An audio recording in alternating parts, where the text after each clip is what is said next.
ನಮಸ್ಕಾರ ಕಣಿಗರೆ, ನೀವು ನೋಡ್ತಾ ಇದ್ದೀರಾ ಬಿಬಿ ನ್ಯೂಸ್ ಕನ್ನಡ. ನಾನು ತೃಪ್ತಿ ಬಸವರಾಜ್.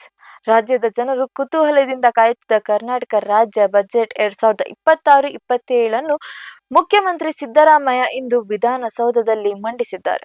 ಇದು ಅವರ ರಾಜಕೀಯ ಜೀವನದಲ್ಲಿ ದಾಖಲೆಯ 17ನೇ ಬಜೆಟ್ ಆಗಿದ್ದು, ಉದ್ಯೋಗ, ಮಹಿಳಾ ಕಲ್ಯಾಣ, ಮೂಲಸೌಕರ್ಯ ಅಭಿವೃದ್ಧಿ ಸೇರಿದಂತೆ ಹಲವಾರು ಪ್ರಮುಖ ಘೋಷಣೆಗಳನ್ನು ಈ ಬಜೆಟ್ನಲ್ಲಿ ಗಮನ ಸೆಳೆದಿದೆ. ರಾಜ್ಯದ ವಿವಿಧ ಸರ್ಕಾರಿ ಇಲಾಖೆಗಳಲ್ಲಿರುವ ಖಾಲಿ ಹುದ್ದೆಗಳನ್ನು ಭರ್ತಿ ಮಾಡಲು ಸರ್ಕಾರ ದೊಡ್ಡ ನಿರ್ಧಾರ ಕೈಗೊಂಡಿದೆ.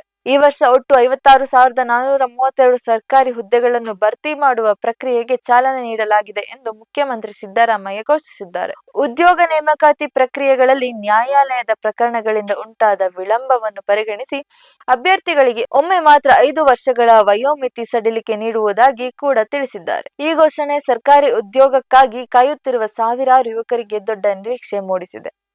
ಇದೀಗ ಮಹಿಳಾ ಕಲ್ಯಾಣ ಯೋಜನೆಗಳತ್ತ ಗಮನ ಹರಿಸಿದರೆ, ರಾಜ್ಯ ಸರ್ಕಾರದ ಪ್ರಮುಖ ಯೋಜನೆಗಳಾದ ಗೃಹಲಕ್ಷ್ಮಿ ಯೋಜನೆ ಯಶಸ್ವಿಯಾಗಿ ಮುಂದುವರಿದಿದೆ.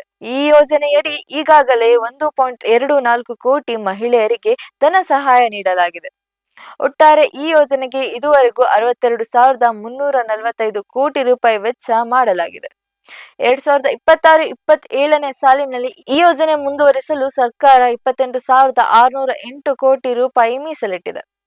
ಮಹಿಳಾ ಮತ್ತು ಮಕ್ಕಳ ಅಭಿವೃದ್ಧಿಗೆ ವಿಶೇಷ ಆದ್ಯತೆ ನೀಡಲಾಗಿದೆ. ಮಹಿಳಾ ಕಲ್ಯಾಣ ಕಾರ್ಯಕ್ರಮಗಳಿಗೆ 94,663 ಕೋಟಿ ರೂಪಾಯಿ ಹಾಗೂ ಮಕ್ಕಳ ಅಭಿವೃದ್ಧಿ ಯೋಜನೆಗಳಿಗೆ 63,135 ಕೋಟಿ ರೂಪಾಯಿ ಅನುದಾನ ಘೋಷಿಸಲಾಗಿದೆ. ರಾಜ್ಯದ 1,39,844 ಅಂಗನವಾಡಿ ಕಾರ್ಯಕರ್ತೆಯರಿಗೆ ಹೆಚ್ಚುವರಿ ಸಮವಸ್ತ್ರ ವಿತರಣೆ ಕೂಡ ಅನುದಾನ ನೀಡಲಾಗಿದೆ.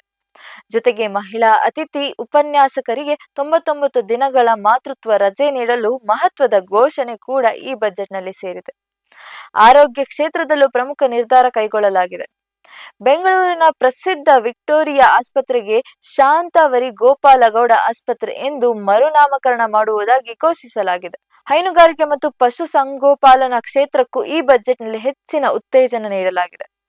10,000 ಫಲಾನುಭವಿಗಳಿಗೆ 25% ಸಹಾಯಧನದಲ್ಲಿ ಹಸು ಅಥವಾ ಎಮ್ಮೆ ಖರೀದಿಸಲು 40 ಕೋಟಿ ರೂಪಾಯಿ ಅನುದಾನ ಘೋಷಿಸಲಾಗಿದೆ. ಹಾಲು ಪೂರೈಕೆದಾರರಿಗೆ ಬಾಕಿ ಇದ್ದ 609 ಕೋಟಿ ರೂಪಾಯಿ ಪ್ರೋತ್ಸಾಹಧನ ಸೇರಿದಂತೆ ಒಟ್ಟು 4,523 ಕೋಟಿ ರೂಪಾಯಿ ಈಗಾಗಲೇ ವಿತರಿಸಲಾಗಿದೆ. ಇನ್ನು ಕುರಿ, ಮೇಕೆ ಮತ್ತು ರಾಸುಗಳ ಆಕಸ್ಮಿಕ ಸಾವಿಗೆ ನೀಡುವ ಪರಿಹಾರ ಧನವನ್ನು ಹೆಚ್ಚಿಸಲಾಗಿದೆ. ಈ ಯೋಜನೆಯಡಿ 1.70 ಲಕ್ಷ ಫಲಾನುಭವಿಗಳಿಗೆ 101 ಕೋಟಿ ರೂಪಾಯಿ ವಿತರಿಸಲಾಗಿದೆ.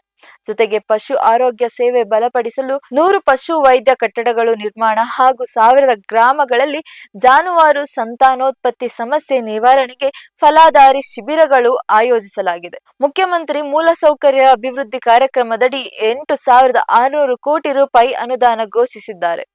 ಒಟ್ಟಾರೆ ನೋಡಿದರೆ ಉದ್ಯೋಗ ಸೃಷ್ಟಿ, ಮಹಿಳಾ ಕಲ್ಯಾಣ, ಕೃಷಿ ಹಾಗೂ ಮೂಲಸೌಕರ್ಯ ಅಭಿವೃದ್ಧಿಗೆ ಆದ್ಯತೆ ನೀಡಿರುವ ಈ ಬಜೆಟ್ ರಾಜ್ಯದ ಅಭಿವೃದ್ಧಿಗೆ ಹೊಸ ದಿಕ್ಕು ನೀಡಲಿದೆ. ಇದು ಕರ್ನಾಟಕ ಬಜೆಟ್ 2026-27 ಕುರಿತು ಪ್ರಮುಖ ಅಂಶಗಳು. ಇದಾಗಿತ್ತು ಈ ಹೊತ್ತಿನ ವಿಶೇಷ ವರದಿ. ಸಮಗ್ರ ಸುದ್ದಿಗಳಿಗಾಗಿ ಸದಾ ಗಮನಿಸಿ ಬಿಬಿ ನ್ಯೂಸ್ ಕನ್ನಡ.